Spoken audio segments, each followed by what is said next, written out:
The Empire's growing again. Grogu, playtime's over. Everybody come and look!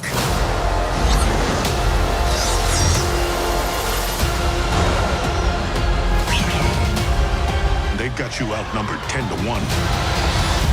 I like those odds. Long live the Empire!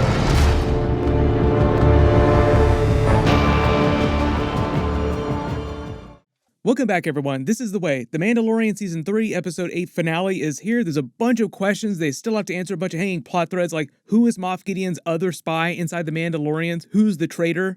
I think we have some good theories on that. I think we have a pretty good idea who it is, what's really going on with Grand Admiral Thrawn, and where Ahsoka is right now. Also got a lot of questions about what Luke Skywalker is doing while this is all going on. You'd think that he'd be interested because it seems like it's getting pretty crazy right now in the galaxy. If you're new to the channel, be sure to subscribe to get all the episodes. The Ahsoka episodes will pick up in the next part of the timeline, even though it's going to jump around in the timeline a lot. That'll start in August. I'll be doing weekly videos for it, just like The Mandalorian, the other Star Wars Disney Plus series. What they're doing in the finale will also help set up what's happening on the Ahsoka series with Grand Admiral Thrawn, in addition to The Mandalorian Season 4 and the Thrawn movie, which I'm just thinking of as the Heir to the Empire movie they announced at Star Wars Celebration, covering the events of the original Thrawn trilogy, like them recanonizing a lot of that stuff. So there's a lot of stuff that they're setting up with this Mandalorian Season 3 finale. Grand Admiral Thrawn's return will herald in the re-emergence of our military. But that was what the Grand Admiral Thrawn teaser, the Shadow Council scene was all about. They wanted to reveal what the rest of the Remnant Empire, as Dave Filoni is calling it, what they're currently doing, because we've only been focusing on this one part of the galaxy the last few seasons in the Book of Boba Fett, and it's the sector of the galaxy that's controlled by Moff Gideon. But he's just one piece of the puzzle. Like, there are a bunch of other very powerful Imperial admirals, generals, other warlords out there that are working with the Remnant Empire. One of the terms we use is, the war between the New Republic and the Remnant Empire. So we're going to see, you need a conflict. But it's all in service of setting up this big Thrawn movie that'll be like their version of Avengers Infinity War, Avengers Endgame level event in the Mandoverse, this part of the timeline. Like Thrawn going full Thanos, fine, I'll do it myself. I make all these Marvel references, but the funny connection here is Jon Favreau, because he directed the first 2 Iron Man movies. He was also executive producer on pretty much all the Avengers movies, including Avengers Endgame. He said that when he and Dave Filoni started plotting out The Mandalorian, the spin-off shows like Ahsoka, the Skeleton Crew, the Book of Boba Fett, they modeled the way all the shows work, all the crossovers, on the way the MCU, the Marvel movies and the TV shows work.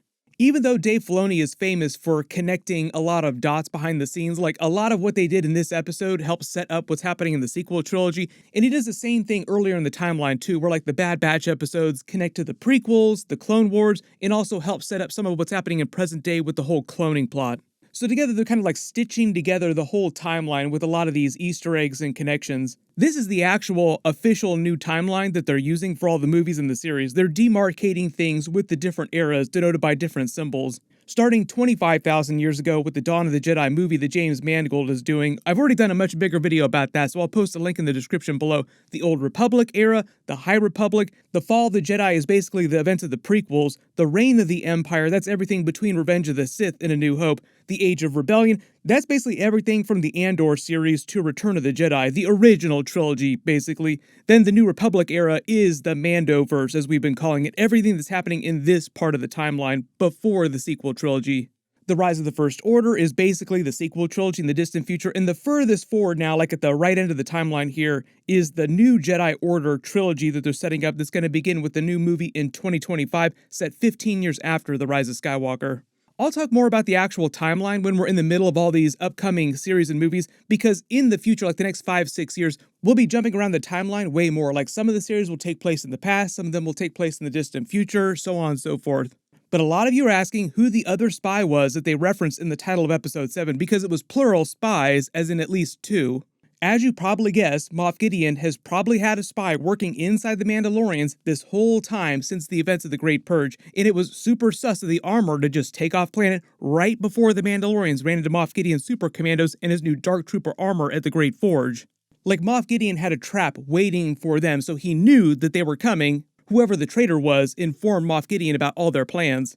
Her helmet has the same type of Darth Maul horns on it that Moff Gideon's Mandalorian-inspired helmet does.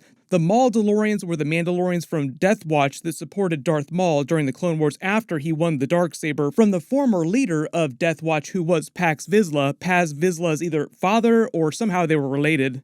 So a lot of people have wondered since the very first season, like literally from the start, if the armor used to be a Mandalorian as part of Death Watch. She spent a lot of the episode talking about what happened to Death Watch too. Are you Death Watch? Death Watch exists no longer. It's shattered into many warring factions. The way Emily Swallow, the actress who plays the armor, talked about the character, she said the armor isn't maneuvering everyone for her own personal gain. She doesn't want the Darksaber herself or to lead all Mandalorians herself. The actors claim that she'd been trying to push Mando, Bo-Katan to follow what she believes is the true way for their people, the traditional way of the ancient Mandalore. Like they keep saying, this is the way. That's the way that Paz Vizsla went out too, pouring out for him, R.I.P. But there's also the idea that Moff Gideon would need to have a Mandalorian master blacksmith capable of working Beskar with enough skill to make that new Dark Trooper armor that he was wearing. The armor is one of the few people we've seen with that kind of skill at the Forge. Now, she's not the only Mandalorian in the galaxy that's capable of that. There are a lot of Mandalorians out there scattered around. When she was explaining what happened to the Death Watch Mandalorians, though, she explained their group was no more, and the current name of the group was going by was the Children of the Watch. But she implied that some of those former members of Death Watch were still out there. Just to explain the timeline, Death Watch was originally exiled to the moon Concordia, as Mando said, after the Mandalorian Civil Wars, before the events of the Clone Wars. That's where Bo-Katan's father was killed. That's how her sister, Duchess Satine, became the leader of the Mandalorians during the Clone Wars. Then after Darth Maul took the Darksaber, some of them like Gar Saxon, who had been Death Watch, supported Darth Maul after his defeat when Darth Maul lost the Darksaber. Those Mandalorians like Gar Saxon turned into the Supercommandos that served the Emperor, the ones you now see serving Moff Gideon.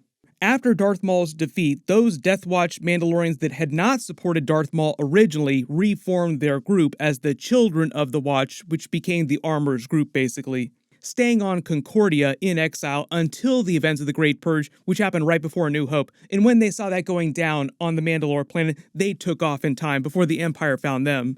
But right now, based on what they told us in the episodes, there are only two options. One, it was the armor the whole time spying for Moff Gideon. Maybe she had always stayed loyal to the original Death Watch even after they disbanded. Or the traitor winds up being one of the other Mandalorians like Axe Woves. But you did notice the timing of the way they showed the armor leaving the planet and when they ran into Moff Gideon's Supercommandos. Like, it just seemed super sus. We'll get confirmation on who it was during the finale. They're also gearing up for a big space battle in the finale between the Mandalorian fleet and Moff Gideon's troops. We saw his new squadron of TIE interceptors and TIE bombers that he had requisitioned getting ready to take off and go after them, like he deployed them just as the episode was ending.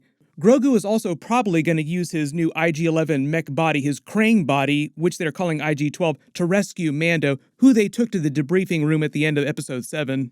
I think that's just meant to be a callback to Mando saving Grogu in a similar way from Moff Gideon's prison cell during Season 2 on his ship.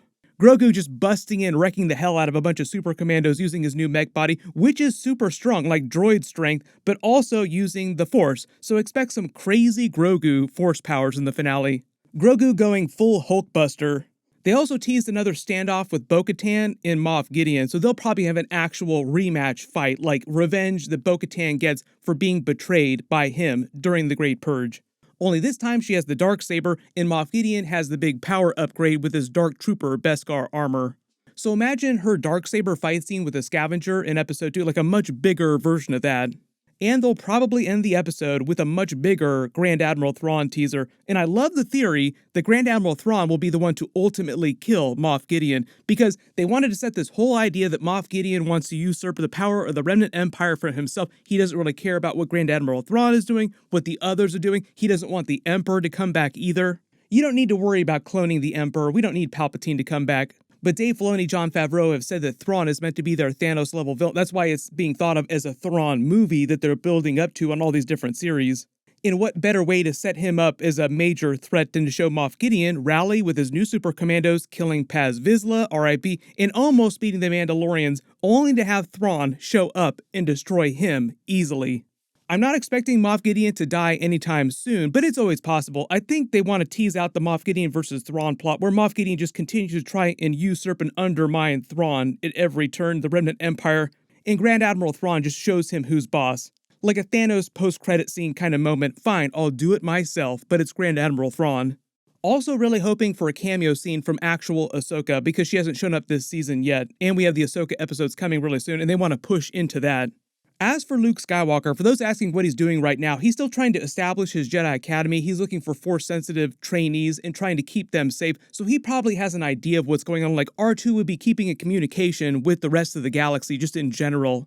But for the most part, Luke Skywalker's academy on Ossus is meant to be as cut off, as protected from the rest of the galaxy as possible. Like, he wants to keep it relatively anonymous so that thousands and thousands of people and potentially other villains don't come looking for him. I do believe, though, that he will become a much bigger part of the actual Thrawn movie. Like, that's when they're going to do all the really crazy stuff. Like, everyone has theories about how they're going to bring characters back and, like, other big characters that might show up during the Thrawn movie. If they were going to do more Luke Skywalker, they would do it during that. If you have any other big questions about the hanging plot threads or what's happening with Mandalorian Season 4 or the big Thrawn movie or Ahsoka, just write it below in the comments. There were a couple other big trailers, like there was an extended Ahsoka trailer with even more footage. I'll do a video for that the next couple of days. There were also a bunch of announcements about really huge TV series and trailers, so I'll try to do videos for everything the next couple of days. Everyone click here for all my brand new Star Wars trailers like the Ahsoka trailer, Star Wars Acolyte, and everyone click here for all my Mandalorian episodes. Thank you so much for watching. Everyone stay safe. This is the way.